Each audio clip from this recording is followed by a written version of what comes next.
Charlie Parsons for Boxing Social in association with William Hill and Empire Fight Store. Delighted to be joined here at the press conference today. Eddie Hearn, a little bit of JD yesterday. You picked your 3. I picked my 1, not quite on your level. You're not a fan of the New Balance. Yeah, not mad on the New Balance. I mean, obviously we've mixed it up today. We're no longer midlife crisis. We're in the Tom Sweeney whistle, looking unbelievable. But you went down to JD, ponced a couple of pairs of trainers, still got that terrible chain on. But on we go, mate. 2 days to go. Cannot wait. Buzzing, massive. Darren Barker and Chris Lloyd said, when do you know it's a big event? I know this sounds really cringe, but it's just a feeling in here.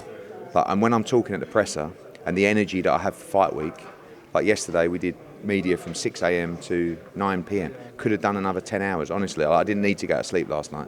I'm absolutely buzzing.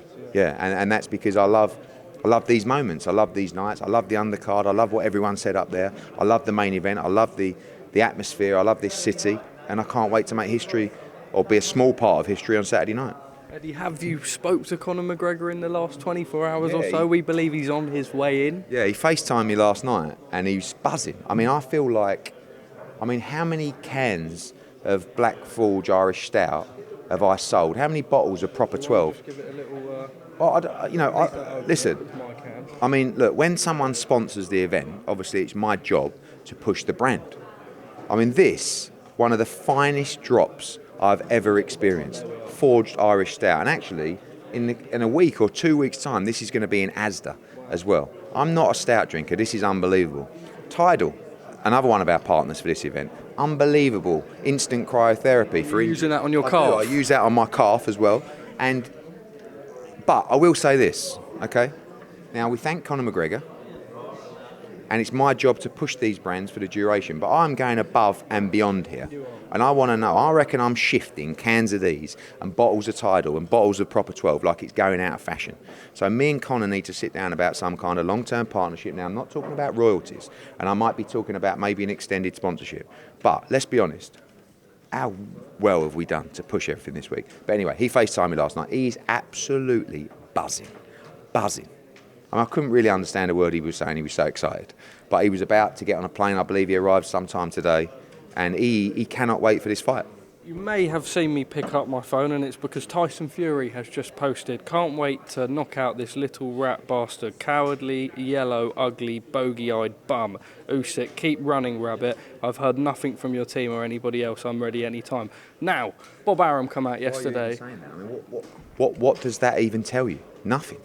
You've said that, like, this is the problem. You've said that like that's news.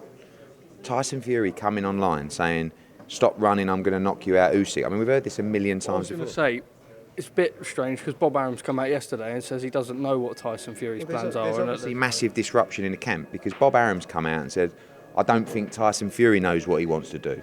They wanted him to fight in the summer. There's no fight in the summer that generates the kind of money that Tyson Fury wants. So they're going to hang out till December and fight Usyk. In the meantime, is Usyk Dubois happening? I don't know. I mean, I'm hearing different things. There's a purse bid, I think, next week. So it looks like Usyk will fight in the meantime. AJ, I believe, will fight in the meantime. Wilder, I don't know. Fury, definitely not, now, by the sounds of things. But it's all mental. Now, this is why being part of this show this week is so cleansing.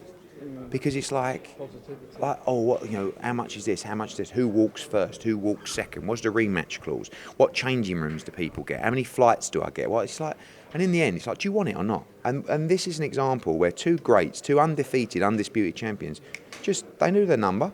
We hit the number, bang, it's on. No drama. They think they can win the fight. They want to test themselves. They want to create greatness. You got a chance there for Tyson Fury to become undisputed heavyweight champion. I mean, that is something that goes down in history. What are they fucking around about? He wants 120 million. He wants this. He wants 70-30. Why? If you believe you can win the fight, if you want it that bad, make it happen. Anyway, let's talk about real boxing. Let's talk about real boxing. Eddie, Frazer Clarke fights Mariusz Wach. It's not the opponent that was floating about. What do you make of it? Mariusz Wach shot to bits, but it's all right. I mean, he's not a live opponent. He's not coming. Yeah, he's not coming to win. But I don't think it will give him rounds. I mean, he's been stopped a couple of times recently, but One thing we've established is Frazer Clarke is not ready, right? He's not ready for real smoke. That's fine. He probably thinks he is, but his team have decided that he's not as good as he thinks he is. So that's fine, and I think it's a good development fight. It sounds like Frazer needs a lot more development fights, and that's, I guess, easy work for him, but it's a big guy with a bit of a name. But if you look at his recent record, you know Mariusz Wach is... I actually think it's dangerous, is not, but he shouldn't really be fighting anymore, Mariusz Wach. Regis Prograis, I believe, is no longer fighting Leigh and Paro. Would you be able to explain this situation? We believe Arnold Barboza will maybe be his replacement. Well, we've reached out to Top Rank to speak to Arnold Barboza. We loved that fight with Regis Prograis, so we'll be making him an offer for sure. Leigh and Paro suffered an Achilles injury. He was having that checked yesterday. Does look like he's out of the fight. We have 3 or 4 options for a new opponent, and we will announce that new opponent hopefully tomorrow. But June 17, New Orleans still goes ahead. And I like the Barboza fight, and we're going to reach out to Top Rank, and they're already on the case for that, and try and make that fight happen. Scott Fitzgerald has been sentenced to 46 weeks in prison, and he is facing other charges. I won't sort of go into it, but just your thought. You can go into it. I mean, it's very sad. You know, I mean, look, Steve Wood, his manager, did a great job. We did a great job getting him into different rehab and trying to turn things around for him. And I was probably a little bit naive that I felt I could turn it around for him. You know, speaking to him all the time and, you know, trying to meet him and trying to get him in fights and trying to keep him motivated. But he needs more help than that, you know. And unfortunately, addiction is something that you can't overcome by just sometimes snapping out of it, which is probably why I was a little bit naive, because he went to the right places, he got the help, but he couldn't overcome it. And you've got to want to change. You've got to want to have help. And he never wanted to. And the reason he never wanted to is because he was addicted. And ultimately, he had everything in front of him after beating Anthony Fowler, but it still wasn't enough to keep him on the right path. So as terrible as this situation sounds, I actually think it's the best thing for him in that respect. You know, do your time, get yourself right, and hopefully come out and change your life. But very sad.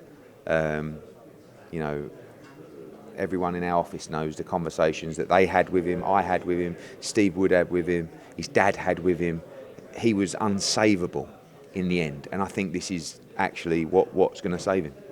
Just quickly from me, Wood Lara undercard. We know that Conway fight was off the bill. There's a few TBCs and stuff, etc. When will we get this all nailed in? I think we'll announce the full card hopefully tomorrow. Obviously, you've got a big card on there. Jack Catterall against Daryl Foley as well. Aqib Fiaz in a good fight. Campbell Hatton. You've got the English welterweight championship fight as well with Danny Ball. Other fights as well to be announced, and yeah, finalising that as we speak.